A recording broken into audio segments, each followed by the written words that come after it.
Today, I'm joined by Kyle Norton, a CRO who scaled a sales team from 4 to 50 in under 2 years. And he proved that outbound isn't dead, especially for SMBs. Their BDRs generate 72,000 ARR monthly with a 0.13 CAC ratio. Forget inbound only, because in this part 1, Kyle is breaking down how he built a high-efficiency outbound machine. By the end, you will understand why having a 2-for-1 BDR-to-AE ratio can actually be more capital efficient than the standard inbound-only approach. Welcome back to the Outbound Kitchen podcast. I'm Eric, the Outbound Chef, and this is your go-to resource for scaling outbound. Let's get cooking. Disclaimer for everyone listening: even if this video is focused on the SMB segment, you can apply those learnings to mid-market or enterprise motions. When you joined Honor.com in June 2022, what was the state of the sales team and the outbound sales process? The sales team was 4 reps with a manager.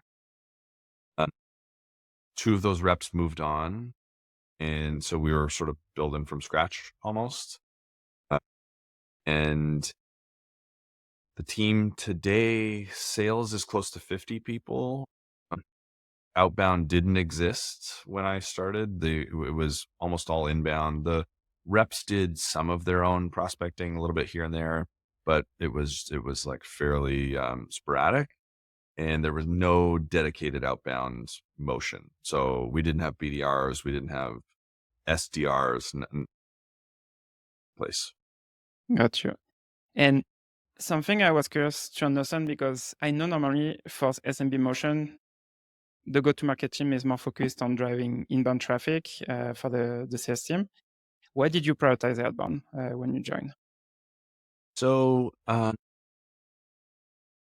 inbound is oftentimes a great motion because you can make the CAC work. I am a believer that a properly constructed outbound motion, you can have comparable CAC. And given you have the ability to target, you can target higher value customers, which makes the LTV CAC even more compelling. So SMB, tends to be primarily inbound driven, but I believe you can build outbound efficiency as well.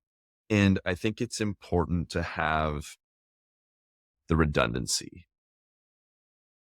Demand gen can be volatile to scale. It can be a little unpredictable. And so anytime you're relying on one channel alone and you have significant growth goals, I think it can be a little harrowing. So we wanted to get an outbound motion in place fairly quickly, if only to start to prospect into our existing database of old leads and do some sort of basic outbounding. And obviously now we've built into like a much more sophisticated motion. But it's about like redundancy, having more tools, being able to grow faster, and just my general view that outbound can be very efficient. You just have to be extremely systems oriented. And how long did you take to start focusing on outbound when you joined? Because you said you didn't have like any outbound motion. So I joined in June 2022, midway through the month, and I hired my first outbound BDR November 1st, 2022, on my birthday. My birthday gift was Braden, my first BDR, who's still with us today and absolutely crushing. So what is that? August, June, like 4 months. 4 months. Okay. And before that, you're focused. I think 2022, you're more focused on fixing the ICP definition. Yeah. One of the first things I did was narrow our ICP, try to tighten deal quality. I've told the story on other pods, but like the sales number actually declined in my first full month, and it declined again in my second full month. But that was very intentional. I was trying to weed out all of the deals that like we shouldn't probably have been doing. It's just sort of a waste of time and energy for the onboarding team. It's a poor experience for those customers. So one of the first things I did was like dial in deal quality. And then once we had a better idea of ICP, who we could make really, really successful, then we could ramp up demand gen spin up the outbound program. But it was about deal quality first. Deal quality first. And now let's talk about, I would say, we are going to talk about your growth model and how you use outbound to grow at Honor. So how have the outbound sales function at Owner evolved since you started? Yeah, so the first couple months, it was mostly about going into our database. We call them formers, just basically former inbound leads, and that was really really successful. But then obviously you can deplete, especially if you have great BDRs, you can deplete those former leads fairly rapidly.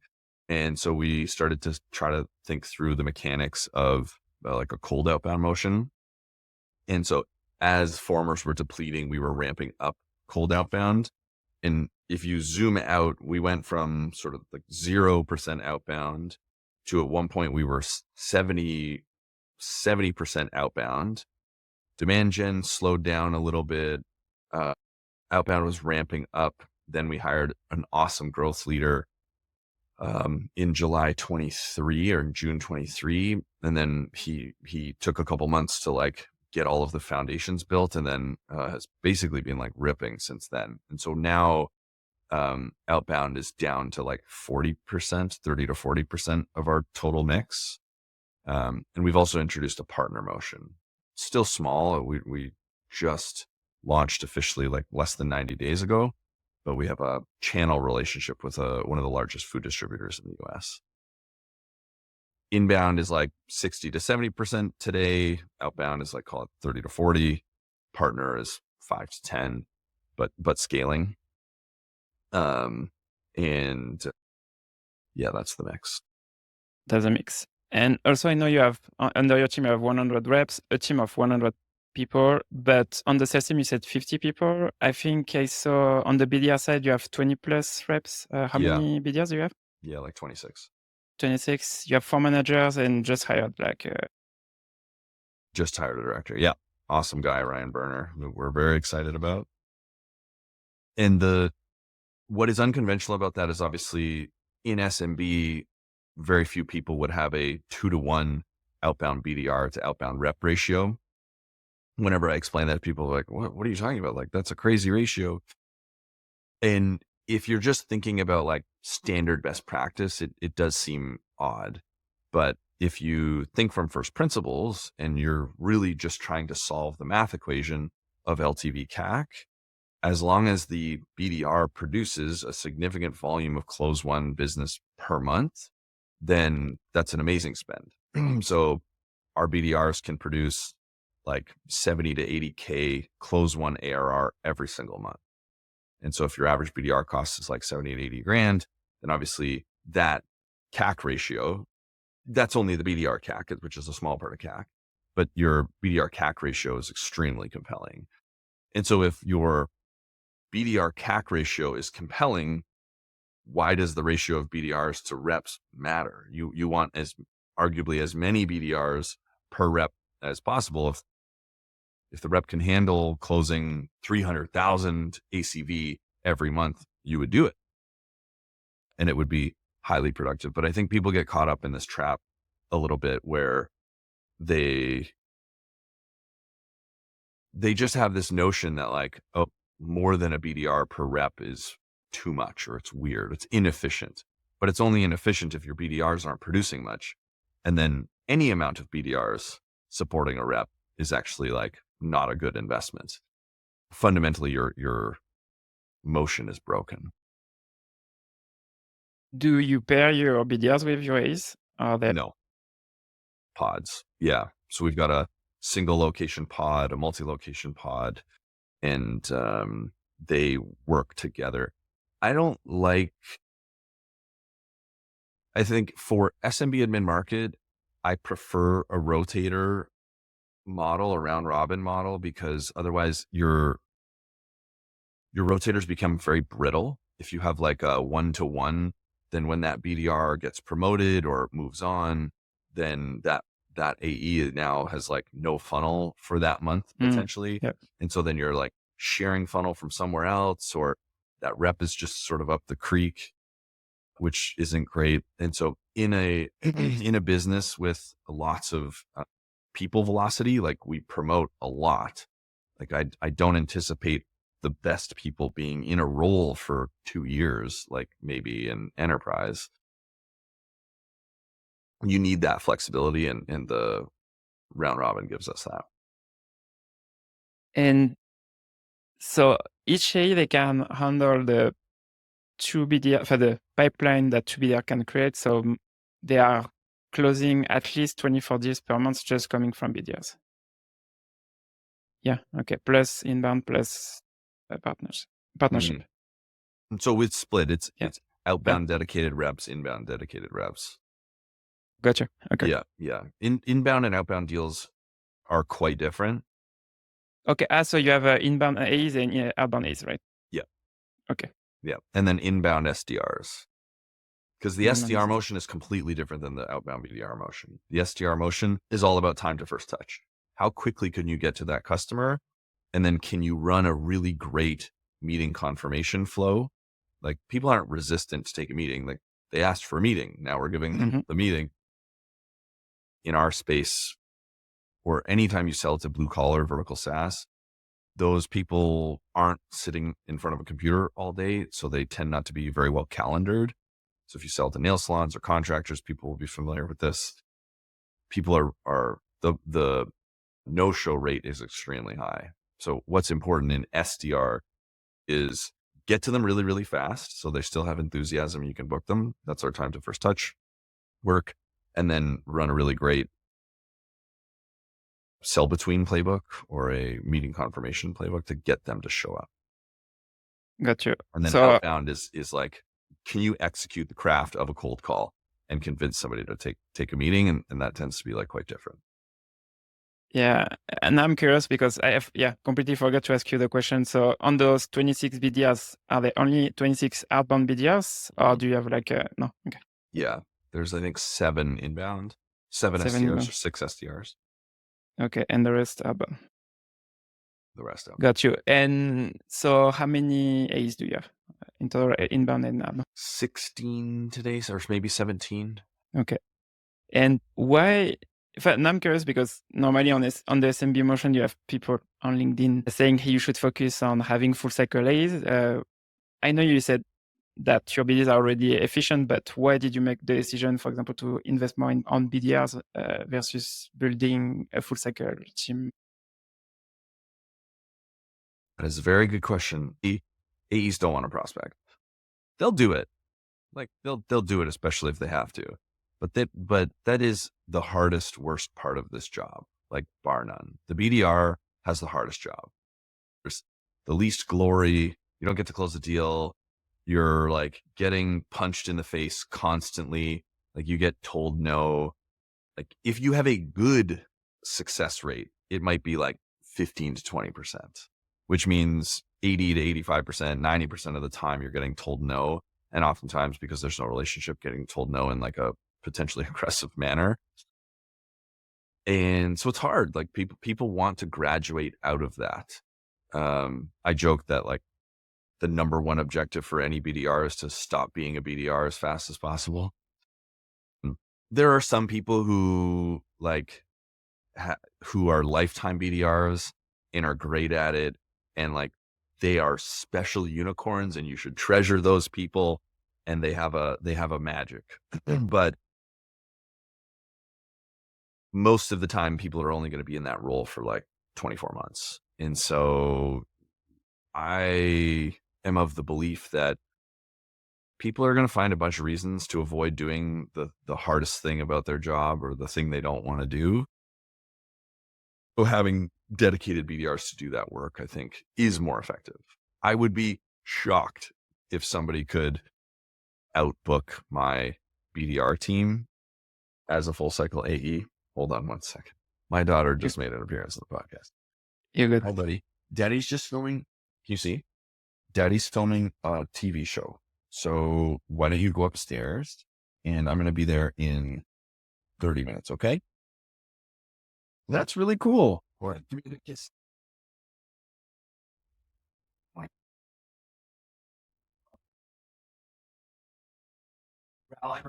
Sorry. You're good. So the question is, why not full cycle? Because I don't think AEs want to prospect a lot. And I think the results are better with dedicated specialists that can only do that one thing. There's nowhere to hide. if you're a BDR, to avoid doing the hard thing, which is making cold calls. And our results would indicate that that is the right model for us. I have a pretty good awareness of like what other vertical SaaS and restaurant tech companies have in terms of productivity and ARR per rep. And I feel confident that this model executed in our way, being like so systems and data oriented, is the best thing for us. I know it's not the same industry, but I know Snowflake, their rep for the AEs, they don't prospect. So that's Yeah. pretty similar. Like, why would you pay a $400,000 a year rep at Snowflake to prospect? Like that's another piece of it. Like the cost per hour of prospecting for an AE to do it versus a BDR, it's double. So from a capital efficiency perspective, that is another reason. And at Snowflake, like, yeah, your AEs don't prospect. They are for sure prospecting. They are Yeah, generating referrals. They're expanding their exactly. Yeah. base. Yeah.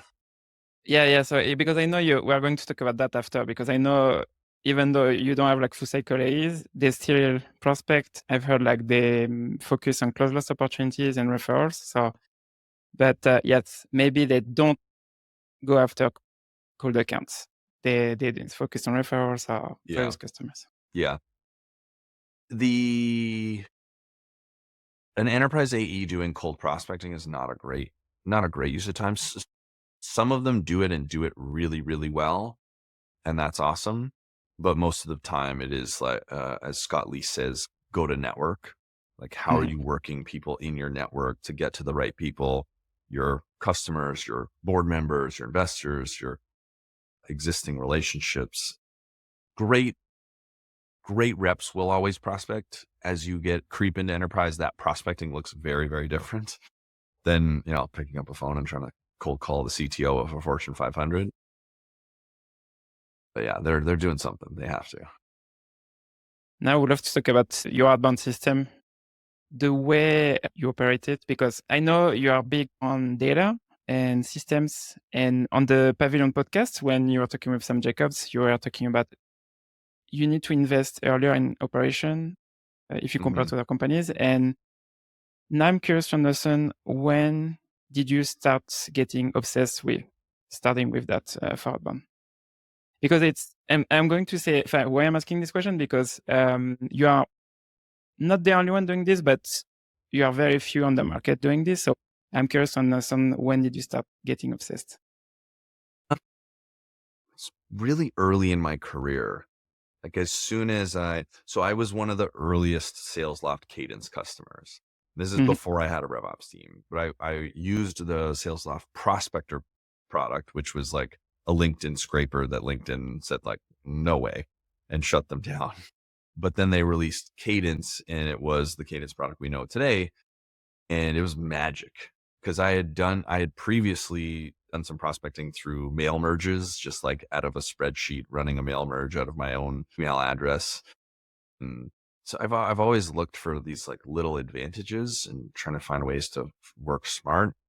And like, sales off Cadence, when it first came out, I was like, this is the best thing that's ever happened. And for a bunch of years before sales acceleration tools became as ubiquitous as they are now, it was a monster advantage. I implemented it when I became the global BDR director at Vision Critical early, and immediately results jumped, and everybody was getting all of these like freebie meetings, basically, because we were doing 3x the activity volume through a tool versus like manually typing up every email from copy pastes. And so there I got to work with like real RevOps people. So Navin, who now runs RevOps at 1Password, was like the first real RevOps guy that I got to interact with. And I was like, oh, there's a whole world of tools and systems and stuff I can use. And I learned a lot from him, and we got to implement some good systems. And then it was like, ever since then, as early as I could find the money, I was trying to spin up RevOps, data, BizOps, enablement investments. I recorded my podcast with Sahil Mansouri, who's the CEO of Bravado, and we were talking about, you know, are companies equipping reps well enough to do their jobs? And if you just look at the ratios of reps to RevOps or reps to enablement, you'd have to say no. Like I've interviewed, or I've spoken with leaders at companies and asked them, I'm like, how many RevOps people do you have? And it's like a sales team of 40 people. And it's like, oh, it's like one person in RevOps. It's like, yeah, he's good though. It's like a, a senior manager level person. It's like, how are you going to scale a business or run with any efficiency with that type of investment? We have 3 full-time people supporting 50. Well, it's like supporting like 100 people because they do, it's GTM ops. It's not just sales ops. Mhm. Plus 2 contractors, plus other consulting resources. We're expanding that team fairly significantly next year. So you have like 5. No, you said you have 3 full-time, 2 contractor, and then some fractional roles? So it's like 1 Yeah. to 20. 1 to 20. Okay. Yeah. 1 to 20 heads is probably the ratio. Man, we're leaning into that because it's especially in our business. That's not every business. Like maybe the ratios can be different in enterprise where there's just like less volume and efficiency is it's like more art than it is science as you go from SMB to enterprise. Yeah, I like speak to people about the structure of their team. I'm like, yeah, no wonder you're like 50% of your reps don't work out because you have no onboarding, no enablement. Like there's no coaching infrastructure. Your knowledge base sucks. Like, yeah, it's hard. And plus, because I want to also add, for Outbound specifically, you have all and we're going to talk about that just after, the contact data and the account scoring also that you've built at honor.com. Yeah. Because I think for me, that's what you've built there. It's pretty efficient, I would say, for an outbound motion because BDRs or AEs, they don't need to do anything about that specifically. And they just focus on revenue generating activities. And that's it. Yeah. I imagine they still have like a few minutes or hour per week on non-revenue generating activities, but most of their time is focused on the right activities. Mm-hmm. For sure. Yeah. And why do you think many leaders don't invest enough on this specifically? Systems engineering is not something you need to be successful as a rep or really a manager. Like you could be a manager in a medium-sized team. So say there's a sales team of like 100 people. You need some like basic sales force capabilities, but really to be successful as a rep. So say the first 4 to 6 years of your career, and then you do another handful of years as a manager. You've now gone through like 8 years where the thing that you've like learned to do is persuade, is you've learned the craft of sales. And so then you get dropped in this role as a first time head of sales, like maybe you're a second line leader, you start to need to do some org design and infrastructure work, but you get dropped into this like head of sales role for the first time. And now your craft is so much less important. And what you really need to be able to do is work a spreadsheet, understand the data, make smart decisions and pull out root cause, and then think about how you like your opportunity solution tree and picking the right prioritized solutions. And then you have to really carefully project manage that thing to completion. And those are skills that many salespeople and managers have never needed to practice. They've never really needed to use a lot of. And so all of a sudden you're building an org and you're asked immediately to like be good at all of these things that you've never had to be good at.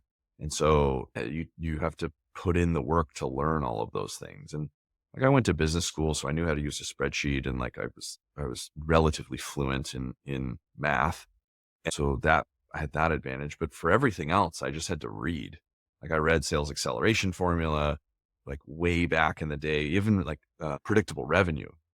That was, learning the structure of these things was a pretty big endeavor. And luckily I like to read and I'm naturally curious. So it was fun for me to like figure it out. But that's not always the case. And so the job is so much different. What you're being asked to do to like think about infrastructure and systems engineering is just different than what you've had to do like at any point in your career before that. I think that's what the big struggle is. And there's no one to teach you. No one teaches you any of this thing. Like the CEO doesn't know how to build outbound systems. Like that's your job. And so where do you go? And so like Pavilion is a good resource. They've got frontline manager school and CRO school and revenue architecture school. So you're starting to see these things crop up where people can go and like learn this skill set, because there's no manual for it, which is Yep. Now let's focus on the system you've built at owner.com. So the outbound platform. So we were talking about account scoring, the contact data, everything you are building for them. So did you build that for the first time at owner, or also at Shopify, or one of your previous company, or nice? Maybe I've had Mhm. components of a bunch of this stuff before. I would say my businesses have been different, like League. So my first startup was mostly in market and then purely enterprise focused. So I didn't need the same. And because it was enterprise focused, data is readily available in like Zoom Info. So I didn't need to solve this complex Mm. scraping and enrichment problem that we have selling into blue collar SMB restaurant owners. And in this time around, I think like I have done this a few times now. I have more credibility to be able to say, hey, like I need the money, I need the headcount to do these things for these outcomes. And the answer has been yes every time at owner, because I am like quite financially responsible with it. But it's, hey, like we can't spin up an outbound motion without incredible data. And so like the guy who runs data in BizOps he knew it was a business priority. Everybody agreed, yeah, this is a great thing for him to focus on. And he solved it. I didn't build any of this stuff. He's the wizard. But collectively the business agreed to make it a priority. And when it was like the early investments in RevOps and like having high support ratios, a lot of that is because like have the credibility now for people to trust that opinion. Got you. So now we're going to dive more into the upside, because like you were saying, you have a wizard to help you on that. But I don't remember which podcast, when I was preparing the episode, I've listened to, you were saying that you had like maybe in the US market, you have 300 business that you can go after, but you picked only 50,000. Mm-hmm. Then you put them into Snowflake. Then you scrap all the available data for each of one of these accounts. So you built a machine learning model to score them, and then and you got two scores. So you have a deal size and the win rate.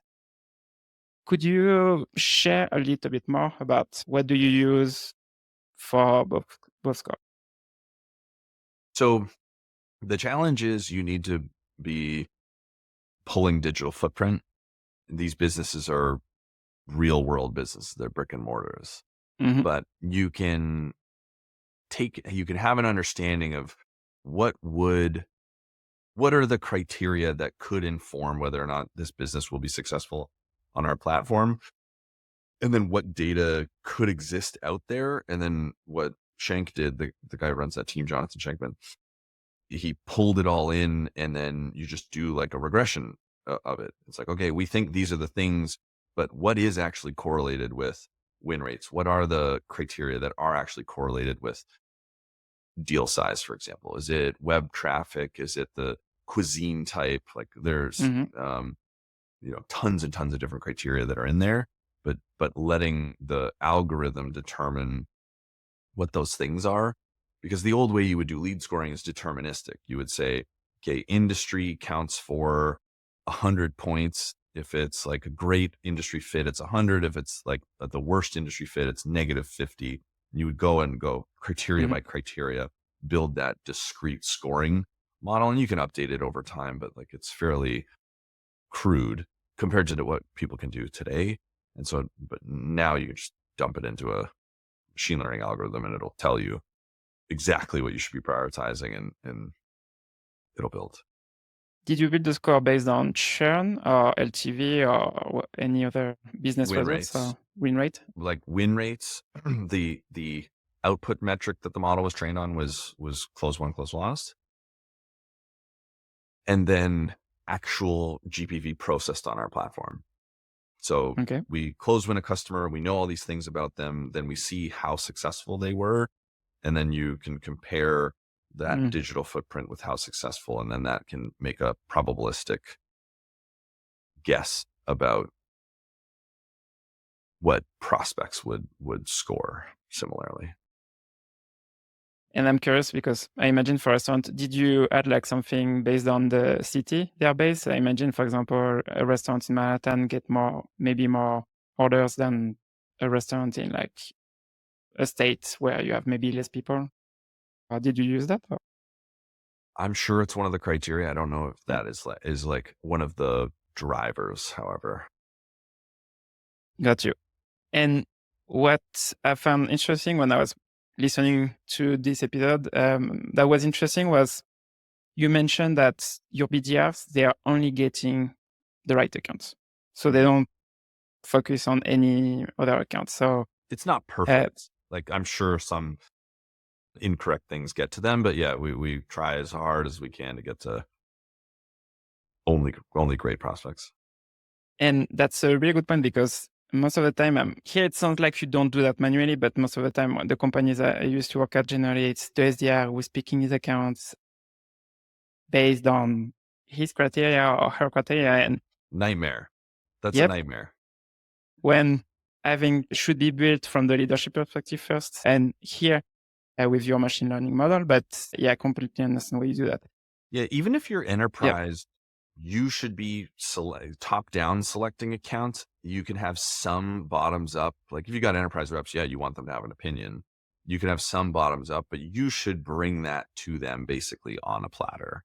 Because like I said, like is a sales rep's core competency to build Salesforce reports and pull data and do analysis? No, that's not their job. You don't want your data scientists selling deals. Why do you want your sales reps doing data work?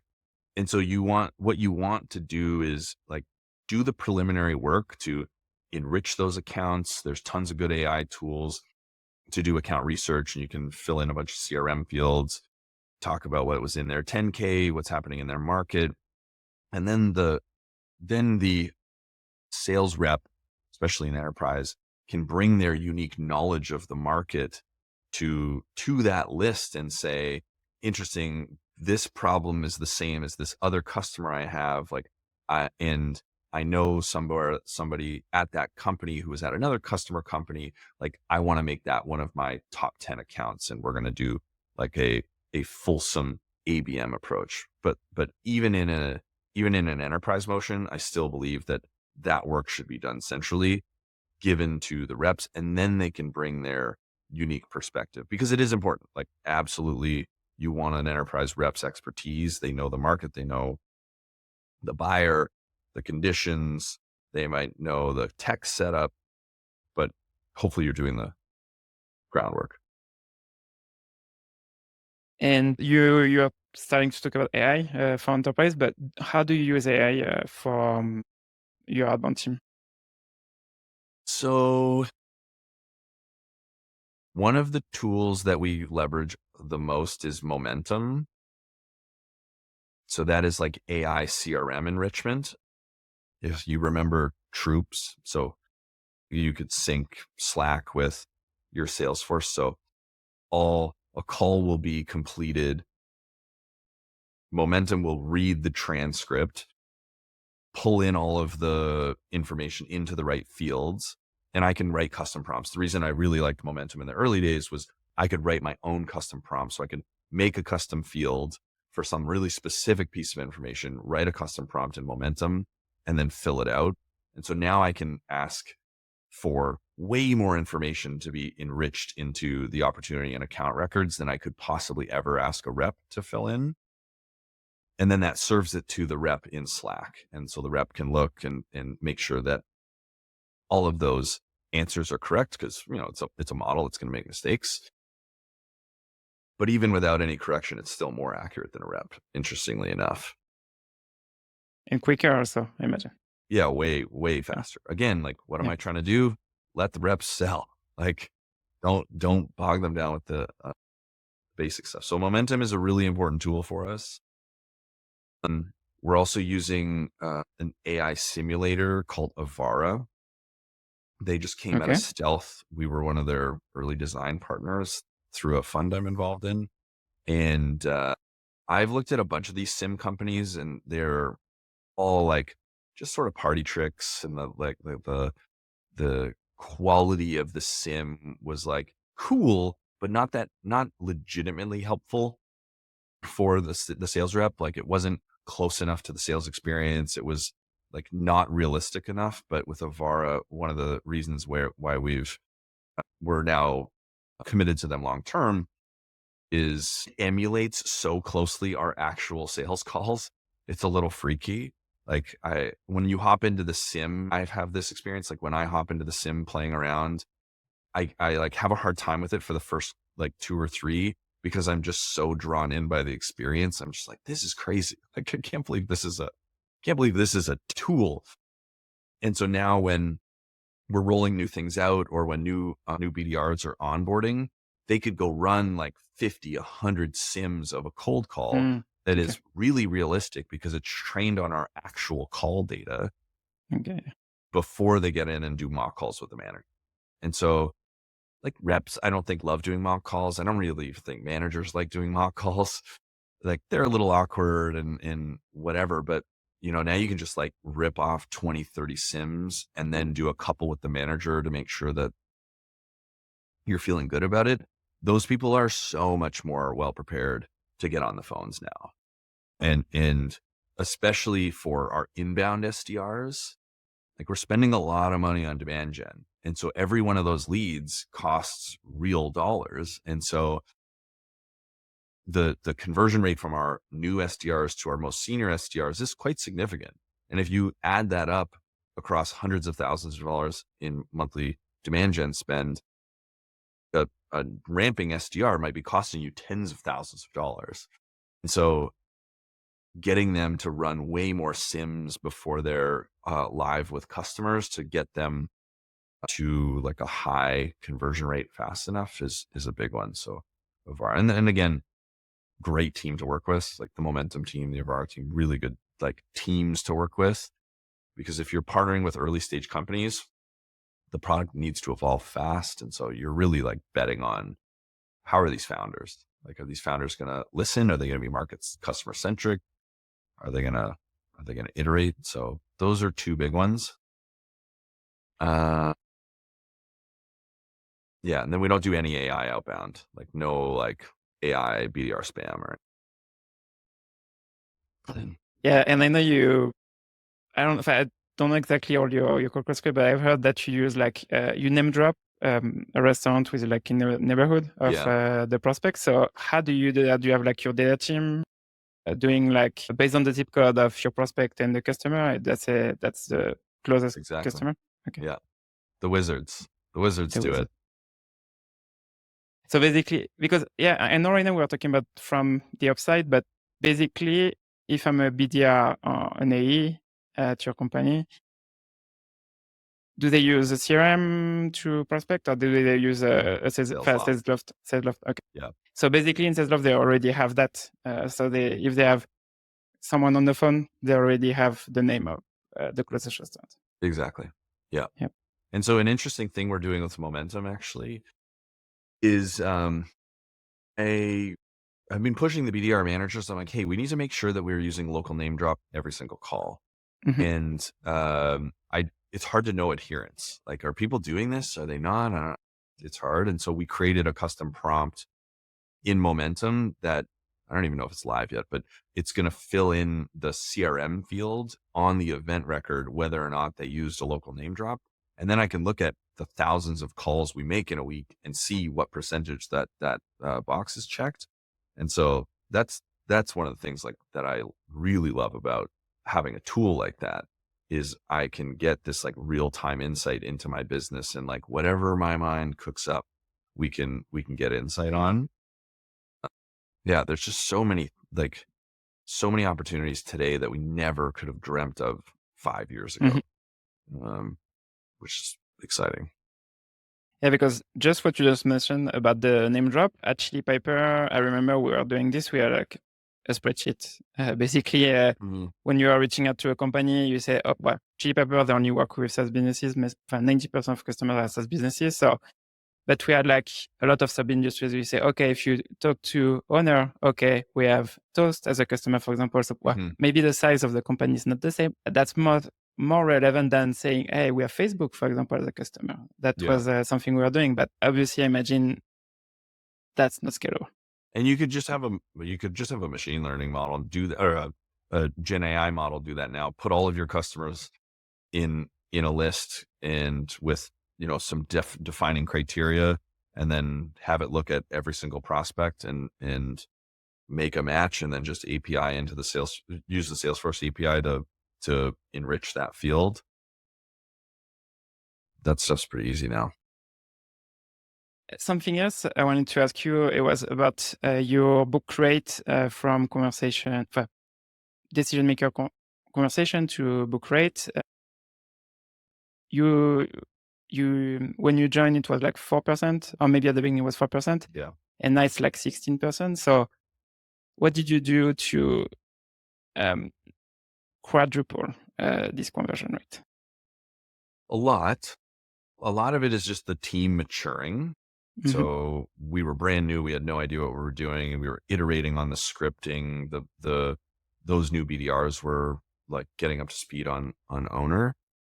Uh, Tons of coaching. Like, one of the reasons that conversion rate has jumped so much in the last couple of months is we've just been like so insistent on coaching happening with tons of rigor. So I wrote this newsletter called on my Substack, which is called A Guide to Coaching Mastery. And so it's my coaching mastery framework. So great coaching is questions based, it's focused, it's data driven, like, and you can go read it. And so we were really, really focused on making sure the managers were executing high quality coaching. One of the biggest things is staying focused, like one thing at a time. Just coach one thing for 2 or 3 weeks, a month if you need to. And my VP of sales, Brett Bombach, took that and built what he calls the biggest needle mover. So the biggest needle mover is every rep and manager, they have a document where they agree on, like, this is my biggest needle mover for the week. I'm working on getting my conversion rate from, or my, not even conversion rate, but like what part of the conversion rate from X to Y. And these are the things this is the one thing that we're doing about it. And so, like, that discipline on coaching and that focus on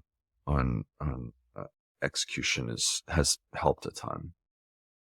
The Gotcha. quality of the lead getting to the Yeah. rep helps that a lot. Like, there's a ton that goes into it. This is the only thing that matters, is that conversion rate. Can you connect with decision makers, and can you convince them to take time to set a meeting? So basically all we've done for the last 24 months is like obsess over those things. So coaching the quality of the leads.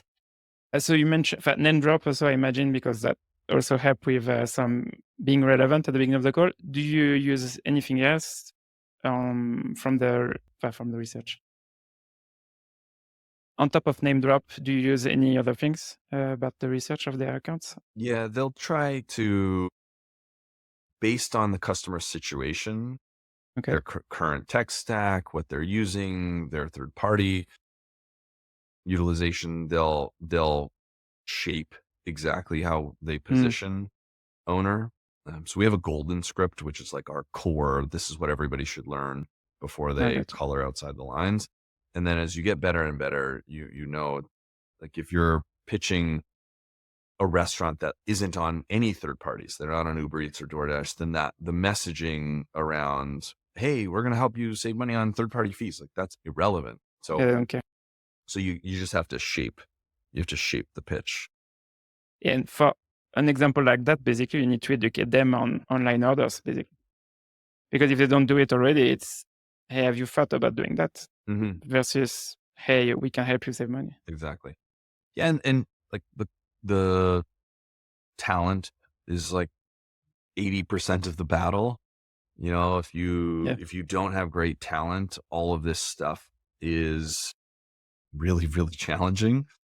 And we were really fortunate where, you know, like I had for a bunch of years done a bunch of brand building work on LinkedIn, and I didn't really need it that much. Like Shopify, we had all the applicants we could possibly need, but you know, I knew that brand building was important as a revenue leader. Hiring is one of the most important things you did. So luckily, when I started, there was enough people in my network, like our very first BDR. He's cousins with a BDR that worked for me like 8 years ago. And so I got a bunch of early referrals, and the talent quality was great, like out of the gate, which is a little rare. And we've continued to just bring in like really, really impressive folks.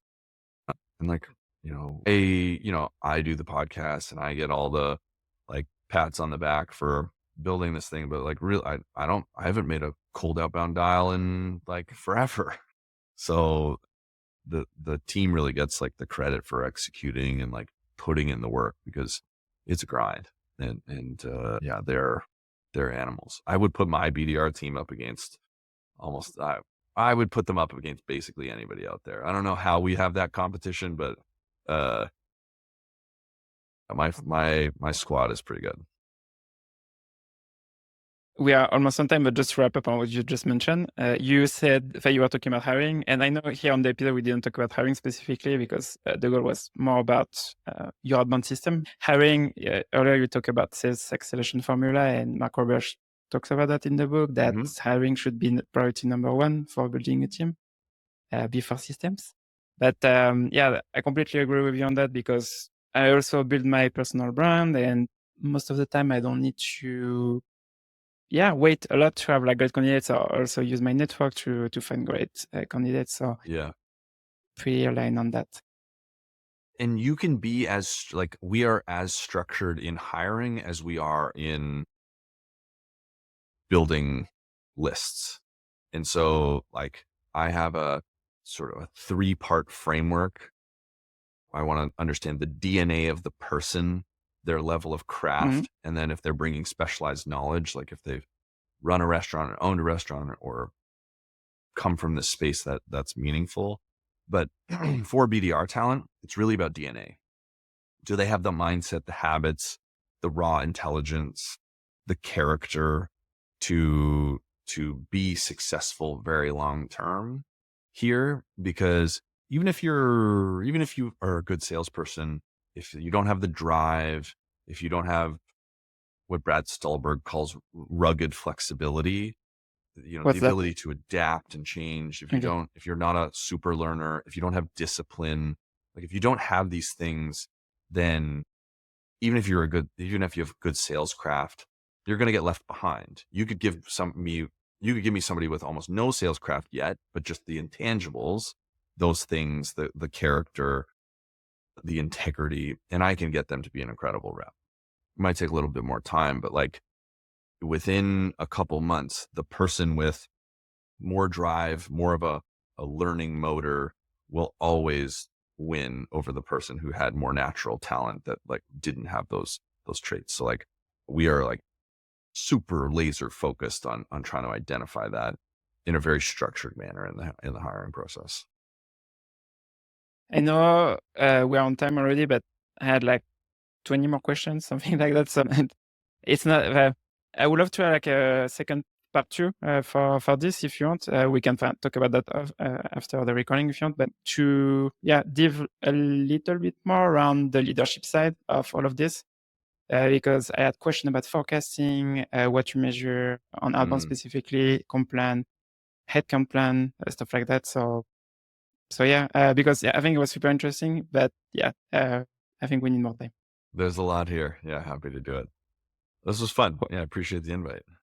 Okay, thank you so much, and I see you on the next episode. Okay, thanks. If you find this part 1 with Kyle useful, you might enjoy my newsletter Outbound Kitchen. You get a free version every Sunday This Sunday, I sent part 2 with 9 creative ways top performers are booking meetings.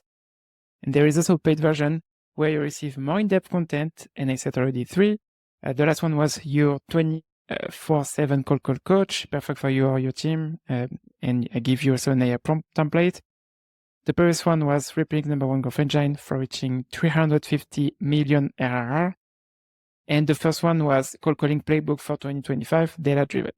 The next one I'm going to share is crafting your 2025 outbound call plan, how to design it for business impact, customer success, and team motivation. If you're interested, subscribe using the link in the description.